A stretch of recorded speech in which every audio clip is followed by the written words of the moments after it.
था जिसने सामान उतारने में मदद की। मेरा सामान भी सामान नहीं था, कुछ कपड़े, रोजमर्रा की चीजें और थोड़ा बहुत फर्नीचर। मैंने उन्हें पैसे दिए और वे चले गए। मैंने धीरे धीरे कमरे की सफाई शुरू की। कमरा पुराना था, इसलिए कोनों में धूल जमी थी और जाले भी लगे थे। मैं झाड़ू लगा रहा था, तभी दरवाजे पर टकटक की आवाज हुई। मुझे लगा कि शायद आवाज कहीं और से आ रही होगी, तो मैंने नजरअंदाज कर दिया, लेकिन फिर से आवाज आई। मैंने हैरान होकर दरवाजे की तरफ देखा तो वहाँ एक औरत खड़ी थी। उसके हाथ में एक थैली थी और वह सादगी से बोली, नमस्कार, मेरा नाम राधिका है, मैं पड़ोस के घर में रहती हूँ। उसकी आवाज शांत थी, पर मैं थोड़ा असहज हो गया था। नया गांव, नए लोग और अचानक कोई आकर अपना परिचय दे रहा था। ये मेरे लिए थोड़ा अजीब था। कुछ पल के लिए मैं उसे कुछ भी नहीं कह पाया। उसे मेरी घबराहट समझ आ गई तो उसने ही बात आगे बढ़ाई। मैं यहीं रहती हूँ। आप बैंक में काम करने आए हैं ना? यह हमारे गांव की ही बैंक है। साहब, अगर आपको किसी चीज की मदद चाहिए तो मैं मदद कर सकती हूँ। मैंने मुस्कुराकर उसे धन्यवाद कहा। उसने मुझे पानी के बारे में बताया। यहाँ सुबह 6 बजे पानी आता है और 6 बजे चला जाता है, इसलिए आपको रोज पानी भर कर रखना होगा। यह सुनकर मुझे थोड़ी हंसी आ गई, क्योंकि मुझे अभी पानी लाना था और मैंने कोई तैयारी नहीं की थी। उसने पूछा, क्या आपको अभी पानी चाहिए? मैं सिर हिलाया और वो पानी लाने चली गई। उसके जाने के बाद मैं फिर से सोचने लगा, कौन होगी ये राधिका? लेकिन मुझे पता था कि गांव के लोग बहुत मददगार होते हैं, इसलिए मैंने ज्यादा नहीं सोचा। मैं अपना सामान सही से लगा रहा था। कमरे में शांत और अपनत्व भरा माहौल महसूस हो रहा था। दीवार में ही एक छोटी सी अलमारी थी, मानो कमरे का ही एक हिस्सा हो। उसमें मैंने अपना कुछ सामान रखा। उसी अलमारी में एक छोटे संदूक में मैंने अपने कपड़े सरीखे से रखे। कमरा छोटा होने के बावजूद भी हर चीज सरीखे से रखी हुई थी, जैसा कि मुझे पसंद है। वहीं पर एक छोटा सा बाथरूम भी था, जिसकी दीवारों पर मैंने कुछ चीजें रख दी। ऐसा लग रहा था मानो वो बाथरूम मेरी रोजमर्रा की जरूरतें पूरी करने के लिए ही बना हो। अचानक मैं होश में आया तो देखा कि वह औरत दरवाजे पर खड़ी थी, बिल्कुल वैसी ही जैसी वह पहले दिखी थी, लेकिन अब उसकी कमर पर पानी का एक घड़ा था।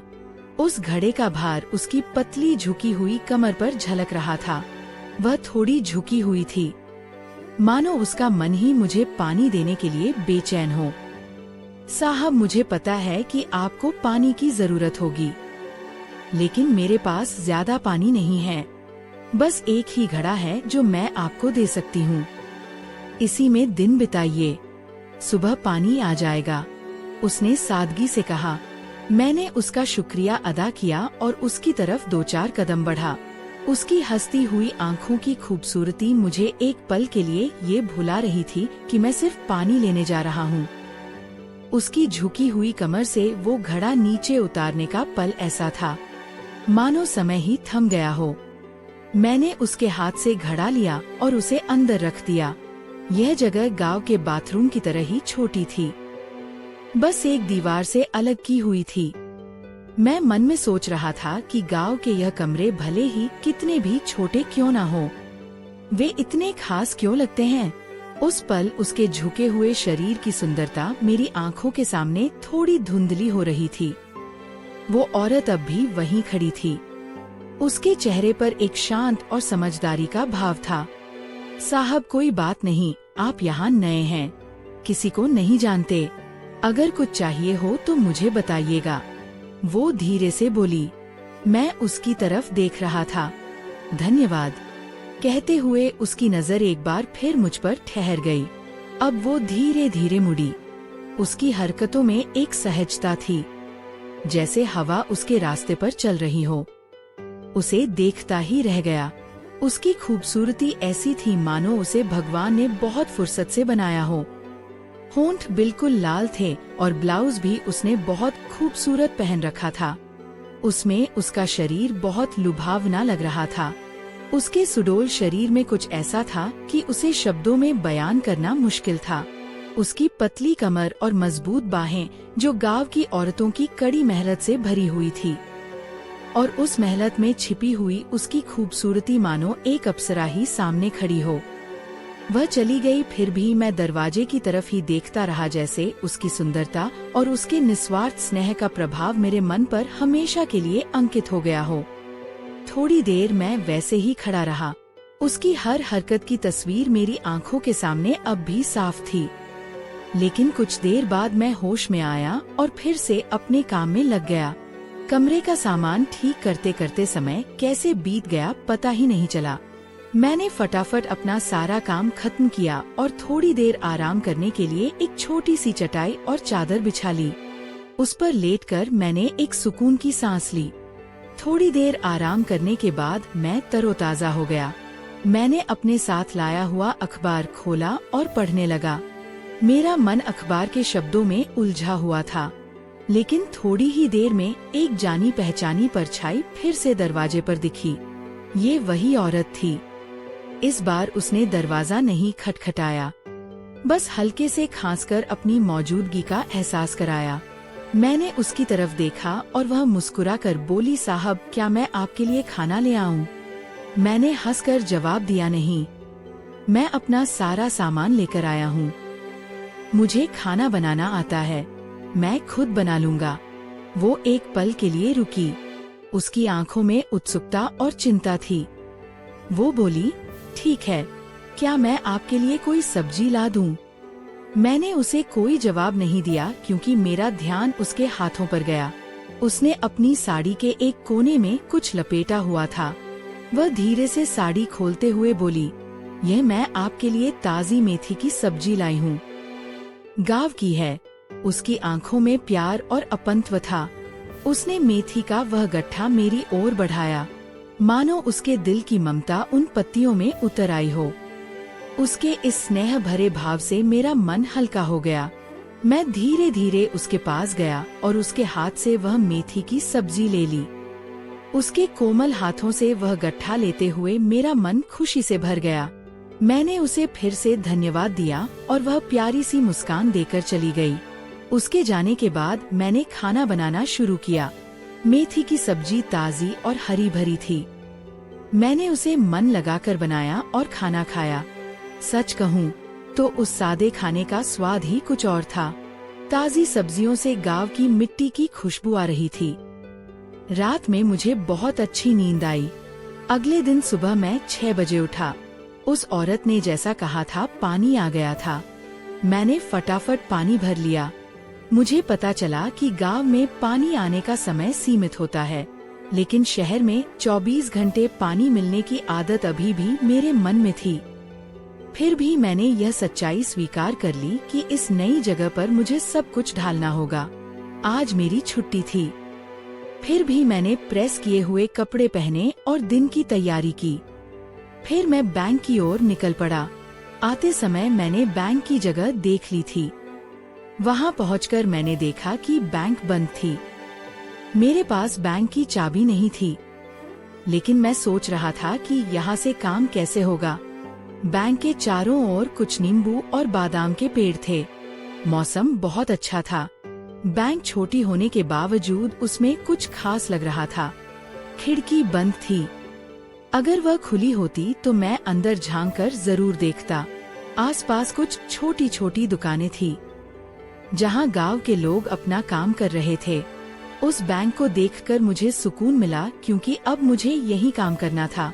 माहौल शांत, सुहावना और नया था, मानो गांव ने मुझे खुद में समा लिया हो। इस गांव की छोटी छोटी चीजों में भी एक अलग ही सुंदरता और सादगी थी, जिसने मेरे मन को मोह लिया था। बैंक के पास ही एक छोटा सा होटल था। इतनी भागदौड़ के बाद मुझे थोड़ी भूख लगी थी, इसलिए मैं सीधे उस होटल में चला गया। वो एक साधारण होटल था जो गांव के माहौल में अच्छी तरह से घुल मिल गया था, लेकिन उसका जादू कुछ अलग ही था। वहां जाकर मैंने जी भर के नाश्ता किया। गर्मा गर्म पोहे और चाय पीने के बाद पेट भी भर गया और मन भी खुश हो गया। दिन का मजा लेने के लिए मैं वहीं पर काफी देर तक समय बिताता रहा। आसपास के लोग और उनकी बातचीत देखते हुए मैं गांव की शांति का एक नया अनुभव ले रहा था। शाम को मैं वापस अपने कमरे पर आया। दिन भर घूमने की वजह से थोड़ी थकान महसूस हो रही थी। मैं जल्दी ही सो गया। नींद ऐसी लगी कि रात का समय कब बीत गया पता ही नहीं चला। अगले दिन सुबह मैं उठा और फटाफट तैयार हुआ। आज बैंक में मेरा पहला दिन था, इसलिए मन में थोड़ी उत्सुकता और खुशी दोनों थी। मैं बैंक पहुंचा तो सबने मेरा बड़े प्यार से स्वागत किया। वहां ज्यादा लोग नहीं थे, लेकिन उनका प्यार और अपनापन तुरंत महसूस हो गया। उन्होंने मुझे बताया कि बैंक में चीजें कहाँ रखी हैं और उन्हें कैसे इस्तेमाल करना है। मैं उत्साह के साथ अपने काम में लग गया। शाम को 5 बजे ठंड बजे काम खत्म हुआ और मैं वापस रूम पर आया। आते समय रास्ते से मैंने 2 अंडे और पाव लिए थे। मैंने तय कर लिया था कि आज अंडों की बढ़िया भुर्जी बनाऊंगा। कमरे में आते ही तड़के की खुशबू से कमरा भर गया। मैंने भुर्जी बनाई और पाव के साथ खाने बैठ गया। तभी वह औरत फिर से आ गई। दरवाजा खुला था, इसलिए वह अंदर आ गई। मैंने उसके चेहरे की तरफ देखा तो उसकी नजर में कुछ कहने की इच्छा साफ झलक रही थी। उसके बोलने से पहले ही मैंने कहा, आइए ना खाना खाइए। वो हल्का सा मुस्कुराई और बोली, आप खाइए। उसके इन शब्दों ने मेरे मन पर गहरा असर डाला। मैंने उससे कहा, बैठिए ना, और उसने कुर्सी की तरफ देखा। वो कुर्सी बैठने के लिए ही थी, लेकिन शायद वह संकोच कर रही थी। मैंने फिर से जिद की, बैठिए ना। वह धीरे से कुर्सी पर बैठ गई और उसने बात शुरू की। आज उसने एक नीले रंग की साड़ी पहनी हुई थी और उस पर एक लाल रंग का ब्लाउज था। उस साधारण लिबास में भी उसकी सुंदरता बहुत खिल रही थी। उसकी सादगी में एक अनोखा आकर्षण था। थोड़ी देर बाद वो थोड़ी गंभीर हुई और बोली, अरे मुझे आपसे एक काम था। उसके बोलने के अंदाज में एक अलग ही बात थी। मुझे हैरानी हुई। मैं मन ही मन सोचने लगा कि इस औरत को मुझसे क्या काम होगा। मैं तो इस गांव में नया था, किसी को जानता भी नहीं था, इसलिए ये सब मेरे लिए नया था। मैंने उसकी बात समझी और पूछा, हाँ बताइए क्या काम है। वह थोड़ी देर शांत रही और फिर एक लंबी सांस लेकर बोली, हमारे ये। जैसे ही उसके मुंह से हमारे ये शब्द निकला, मैं समझ गया कि वह अपने पति के बारे में कुछ बताने वाली है। वो आगे बोली, हमारे इनको कोई काम नहीं है, दिन भर घर पर रहते हैं, शराब पीकर इधर उधर घूमते रहते हैं। अगर आपके बैंक में उन्हें कोई छोटी मोटी क्लर्क या चपरासी की नौकरी मिल जाए तो बहुत अच्छा होगा। उसके बोलने में एक दर्द और निराशा महसूस हो रही थी। उसे अपने पति की फिक्र थी, उसके भविष्य की चिंता थी। उसकी बातों में ममता, चिंता और उम्मीद की भावना थी। मैं मन ही मन सोचने लगा कि मैं तो यहाँ नया आया हूँ, बैंक में भी अभी अभी लगा हूँ और अभी तो मुझे यहाँ के काम की ठीक से ट्रेनिंग भी नहीं मिली है। बैंक के काम के लिए लोगों की कमी नहीं थी और जो काम था उसके लिए सही लोग पहले से ही थे। फिर भी उसके चेहरे को देखकर उसकी आंखों में एक अलग ही उम्मीद थी, जो मुझे मना करने की इजाजत नहीं दे रही थी। इसीलिए मैंने उससे कहा, हाँ जरूर, अगर कोई जगह हुई तो मैं तुम्हारे पति को नौकरी दिलाने की पूरी कोशिश करूँगा। यह शब्द सुनते ही उसके चेहरे पर एक मुस्कान आ गई। उसकी मुस्कान देखकर मेरा मन थोड़ा हल्का हुआ। मैं अपना खाना खा रहा था और मैंने जानबूझकर उससे पूछा, क्या तुम्हें अंडा पाव पसंद है? वह तुरंत बोली, हाँ खाती तो हूँ, लेकिन आज मेरा उपवास है। उसके लहजे में एक हल्की सी नजाकत थी और उसमें उसने मुझे आसानी से जवाब दिया। मैंने कहा, ठीक है, कभी बनाऊंगा तो जरूर खाने आना। उसकी आंखों में एक भरोसा दिखा और वह बोली, हाँ जरूर। उसकी बातचीत में खुलापन, उसकी सहजता और उसके शरीर पर पहनी हुई साधारण लेकिन लुभावनी नीले रंग की साड़ी, ये सब मुझे विचलित कर रहा था। कभी वह साड़ी और कभी उसकी मासूम मुस्कान, सब कुछ मानो मेरा ध्यान खींच रहा था। उसके शरीर पर उस साड़ी की सुंदरता, वो लाल रंग का ब्लाउज और उन कपड़ों से साफ दिखाई देने वाला उसका सुडौल शरीर सब कुछ लुभावना था। उसकी बातों में एक अलग ही आकर्षण था। वह सहजता से बातचीत कर रही थी और हर बार कुछ ना कुछ नई बात निकालकर बोलती रहती थी। इस वजह से उसका वहाँ रुकना सहज हो गया था। मुझे थोड़ी ही देर में महसूस हुआ कि वह सिर्फ बात करने के लिए नहीं, बल्कि शायद अपने पति की नौकरी के लिए मुझसे बातचीत कर रही है। क्या वह सिर्फ मेरी ऊपरी तौर पर परवाह कर रही है? मैंने खुद से ही कहा, थोड़ी देर बाद आती हूँ। कहकर वह चली गई और मैं कमरे में अकेला बैठ गया। उस रात मुझे नींद नहीं आ रही थी। जगह नई थी, लेकिन उस नई जगह के अकेलेपन में वह सुंदर औरत मेरे दिल पर राज कर रही थी। उसकी मीठी मुस्कान, उसकी सॉफ्ट और नाजुक हरकतें और मुझसे बात करने का उसका तरीका, सब कुछ मेरा ध्यान भटका रहा था। मैं लेटा हुआ था, लेकिन मेरी आंखें बंद होने पर भी उसकी तस्वीर मेरी आंखों के सामने आ रही थी। उसका वह लुभावना रूप, उसकी आंखों की भावनाएं, उसका वो पानी का घड़ा लेकर आना और उसकी पूछताछ, ये सब मेरे दिमाग में घूम रहा था। 2-4 दिन ऐसे ही बीत गए। अब संडे था और मेरी छुट्टी थी। सुबह मैं थोड़ा देर से उठा था और इस वजह से नल का पानी भरना छूट गया था। मैं दरवाजे पर आकर इधर उधर देखने लगा कि वह कहीं दिख जाए, लेकिन वह नहीं दिखी।